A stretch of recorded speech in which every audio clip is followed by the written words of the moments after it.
For every Breaking Bad character that was loved by all the fans, there is one that was absolutely hated. Yes, Skyler White is in this video. But first, let's start with Walter White.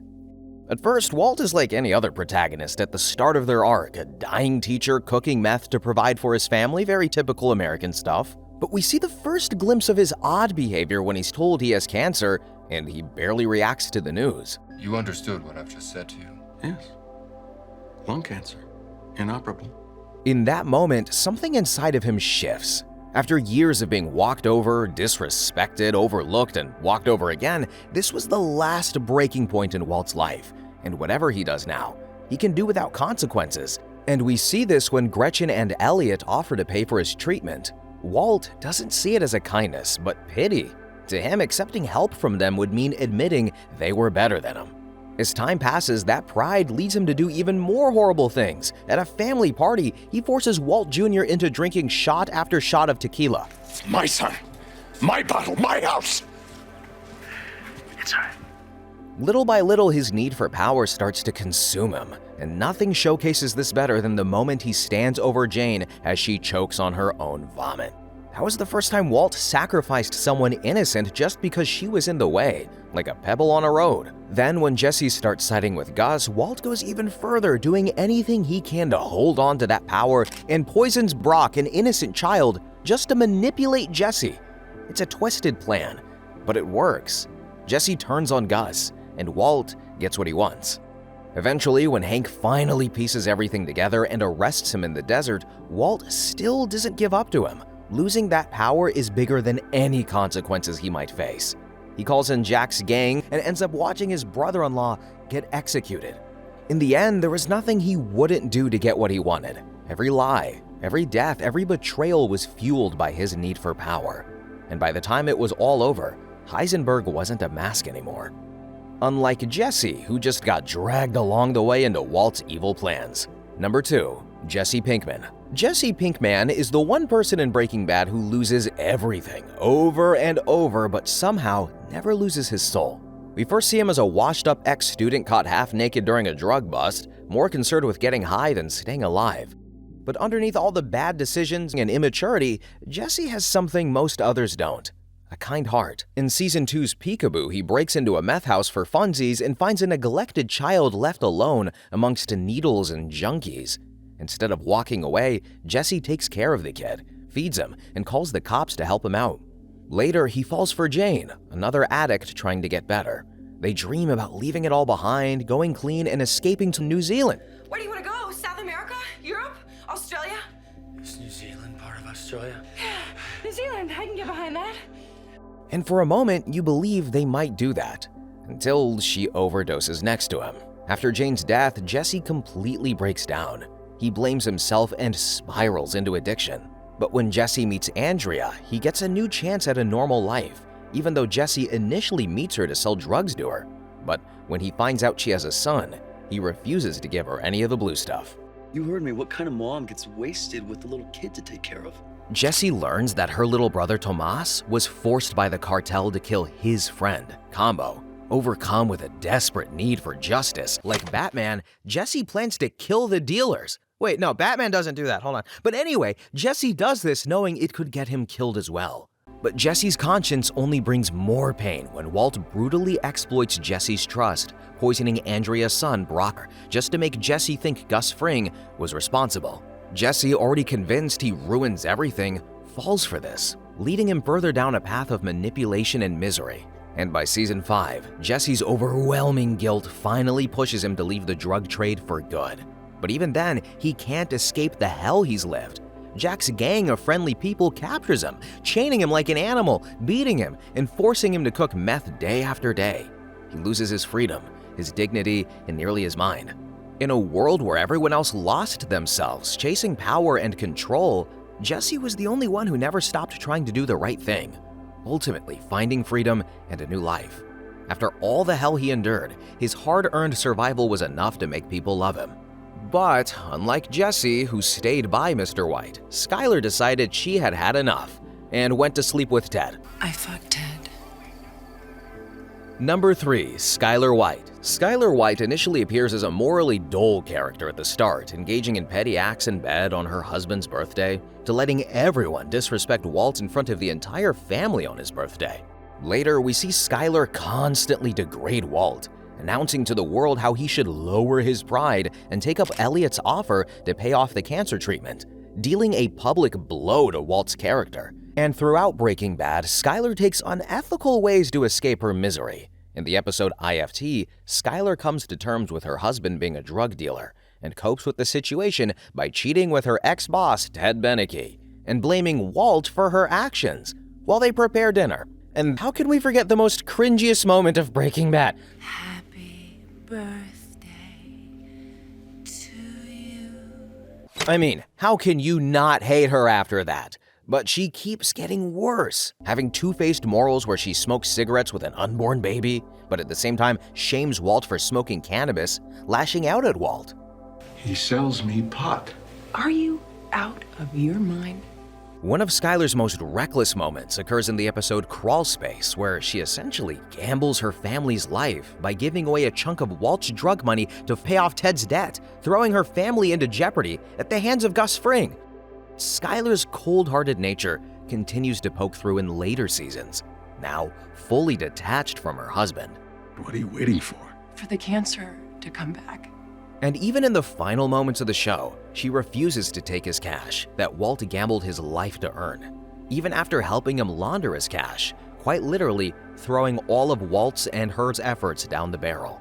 But when it comes to Walt's taste in lawyers, it was only the best with the right amount of dirty. Number 4. Saul Goodman. Saul Goodman is loved because beneath all the scams and shortcuts, he never fully loses his good heart. At first glance, he's Slippin' Jimmy, a charming grifter who bends every rule he encounters, but we find out that Saul wasn't always like this. He was just a hard-working lawyer making ends meet for himself and his brother, but after being betrayed constantly by his brother, you're not a real lawyer. Jimmy learns early, There are wolves and sheep in this world. deciding he'd rather bend the rules than become a victim. Yet even at his lowest, his humanity shines. After taking a bribe from the Kettlemans, he returns the money, sacrificing personal gain to do the right thing. But despite trying to follow a righteous path and earning his law degree just to impress Chuck, he's constantly rejected. Chuck bitterly reminds him, "You're Slippin' Jimmy. People don't change." And when he sees someone else being treated the same, Jimmy tries to help them the same way he wishes he had helped. You made a mistake, and they are never forgetting it as far as they're concerned. They'll smile at you, they'll pat you on the head, but they are never, ever letting you in. After Chuck's death, he spirals into blurring the lines between what's right and wrong, still blaming himself for his death. I took away the one thing he lived for, the law. After that, he killed himself. Then, as Saul Goodman in Breaking Bad, Jimmy fully embraces his darker instincts, but still constantly tries to protect Jesse Pinkman and teaches him how to protect his money. Who's this? It's the tax man, and he's looking at you. In Season 3, he helps Jesse buy his aunt's house back from his parents for half the price. "I'm kinda jealous, I need a house." And even after Jesse attacks him in Season 5, Saul doesn't turn his back. He still gives Jesse the number for the vacuum repair guy, a final chance at freedom. But even at the end of Breaking Bad, Saul isn't completely lost. When Kim, the love of his life, is dragged down by his schemes, his regret is genuine. Ultimately, he sacrifices his own freedom to protect her, finally confronting his past in court. The name's McGill. I'm James McGill. Saul's journey is heartbreaking beneath all the cons. He was always a man fighting against fate, struggling to prove he could be good, even when the world refused to let him. In the end, we love Saul not for his successes, but for his failures, because despite everything, he never fully loses the good man inside. Number 5. Gustavo Fring. Gus Fring first appears as a polite businessman, quietly running Los Pollos Hermanos, but beneath this, however, lies an incredibly evil and manipulative drug kingpin switching his personality in an instant. I don't think we're alike at all, Mr. White. After Hector kills Gus's partner Max, we see Gus's true sinister nature in Better Call Saul, where he patiently plots his revenge against Hector Salamanca, sitting by his bedside, telling his childhood story of how he can wait years to take his revenge.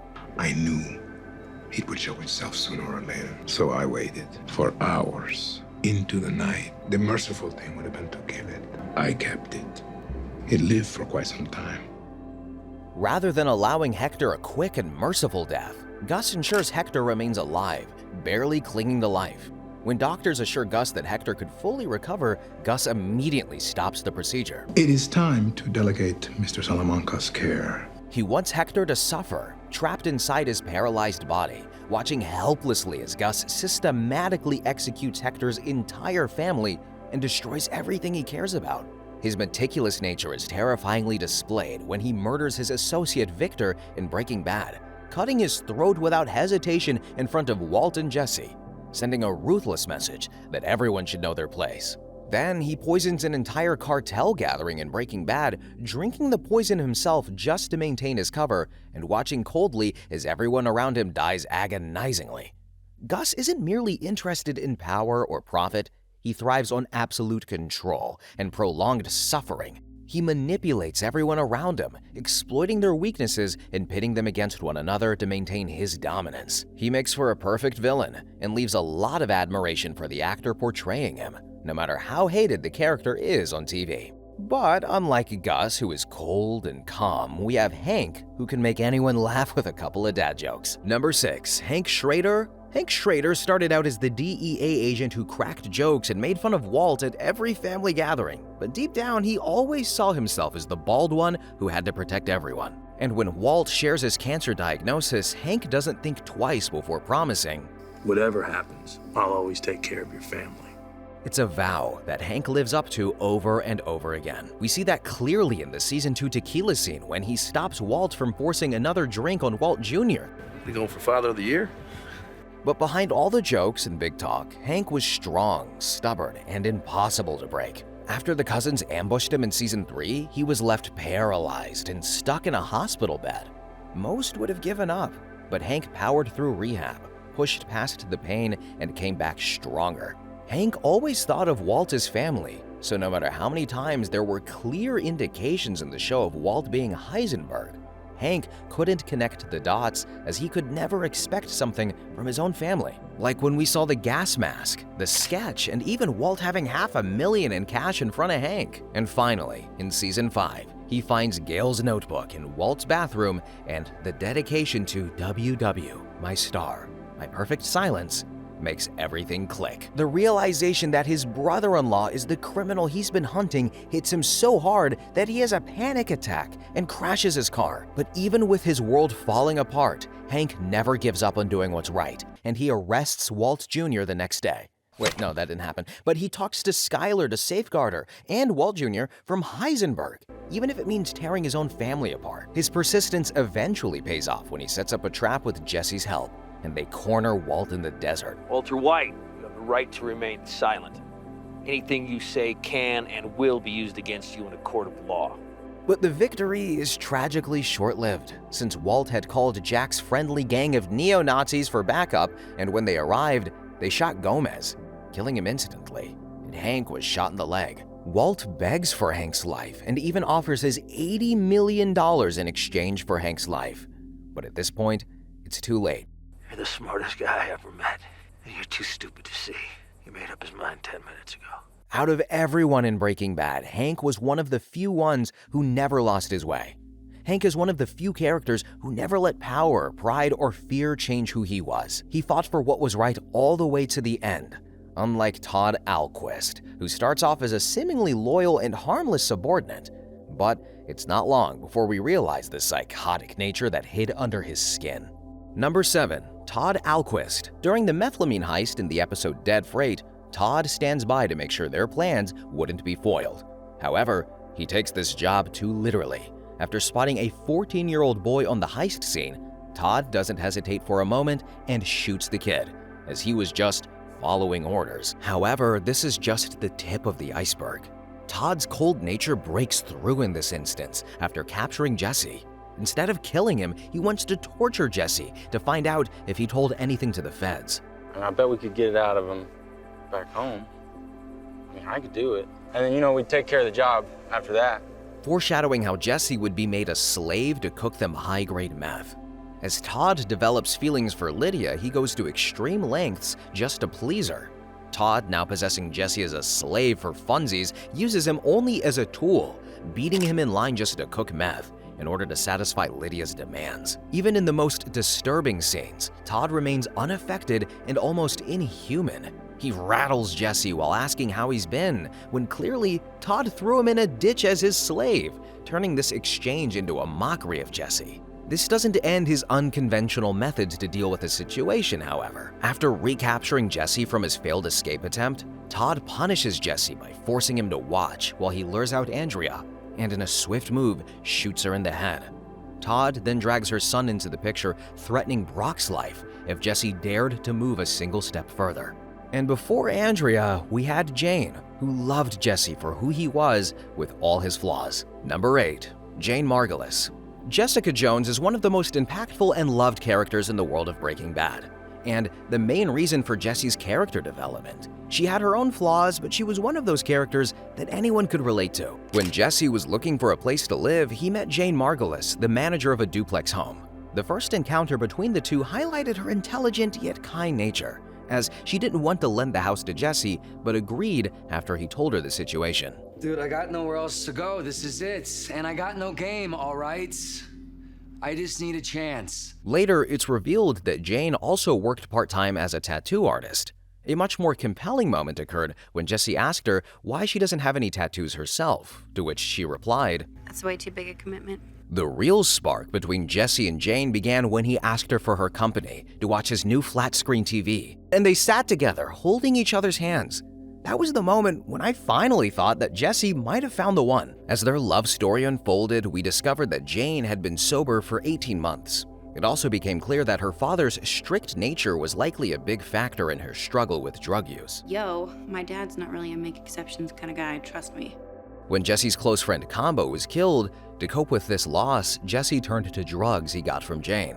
Despite being sober for such a long time, Jane, seeing Jesse in pain, eventually went into relapse and soon was deep into addiction along with Jesse. Jane also helps Jesse get his money from Walt, doing everything she could to help Jesse and her start a new life together. Do right by Jesse tonight, or I will burn you to the ground. When Jane's father learned about her relapse, she tried to protect Jesse, showing that she truly loved him and promised her father that they both would go to rehab. But they didn't go soon enough. Cause when Walt came to Jesse's place, he saw Jane and Jesse unconscious and high. He tried to wake Jesse and rolled Jane over in the process onto her back, making her choke on her own vomit until she stopped. Jane's death leaves an everlasting Marvel's what-if question to us that what if she had survived? And how would that affect everyone, especially Jesse Pinkman? Jane Margolis might have been flawed, but was one of the most genuine people in the show. She never got the ending she truly deserved. And this is what makes her one of the most loved characters in the Breaking Bad saga. Unlike Tuco, who just needed an excuse to unleash his rage on others. Number 9. Tuco Salamanca. Tuco Salamanca is easily one of the most hated characters in the Breaking Bad universe, and for good reason. Seems like he's a good cook though, I'd eat his food. But before Tuco, Walt and Jesse never realized the dangers of the drug business, making him the first truly psychopathic person that they would face in their drug business. From the first scene, Tuco is violent and beats up Jesse when he demands the money he is owed. He was totally unpredictable, laughing at one moment and beating the crap out of someone in another. Like when his partner says to Walt, "Remember who you work for." What makes him even more dangerous is his cartel connections with the Salamanca family. Tuco's unexpected behavior really shows when he kindly feeds Hector, but in an instant he is angered and screaming.